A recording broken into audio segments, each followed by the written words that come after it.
Power star Pawan Kalyan, Harish Shankar combination లో వస్తున్న ఉస్తాద్ భగత్ సింగ్ చిత్రంపై మంచి అంచనాలున్నాయి. మార్చి 26న థియేటర్లలోకి రావాల్సిన ఈ సినిమాను మార్చి 19న విడుదల చేయబోతున్నట్లు మైత్రి మూవీ మేకర్స్ తాజాగా ప్రకటించడంతో అభిమానులు సందడి మొదలైంది.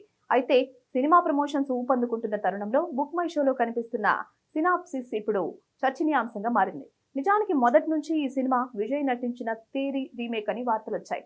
కానీ దర్శకుడు హరీష్ శంకర్ మాత్రం ఇది రీమేక్ కాదని, కేవలం స్ఫూర్తి మాత్రమేనని చెప్తూ వచ్చారు. అయితే తాజాగా బుక్ మై షోలో కనిపిస్తున్న స్టోరీ లైన్ దాదాపు తేరీ తరహాలోనే ఉండడంతో అభిమానులు ఆందోళన చెందుతున్నారు. పవన్ కళ్యాణ్ నుంచి ఒక పక్క ఒరిజినల్ మాస్ సినిమా ఆశిస్తున్న ఫ్యాన్స్ కు మళ్లీ రీమేక్ ఛాయలు కనిపిస్తూ ఉండడం మింగుడు పడ్డం లేదు.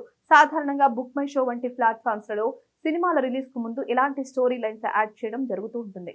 కానీ సినిమా టీజర్ లేదా ట్రైలర్ విడుదలయ్యాక వాటిని మారుస్తూ ఉంటారు. ఉస్తాద్ విషయంలో కూడా అదే జరుగుతుందని, హరీష్ శంకర్ తన మార్పులతో ఒక కొత్త కథని చూపిస్తారని అభిమానులు భావిస్తున్నారు. ఒకవేళ ఈ లైన్ నిజమైతే మాత్రం అభిమానుల రియాక్షన్ ఎలా ఉంటుందో అని ట్రేడ్ వర్గాల్లో చర్చ జరుగుతోంది. మరి ఉస్తాద్ అసలు కథ ఏంటో తెలియాలంటే రిలీజ్ వరకు వెయిట్ చేయాల్సిందే.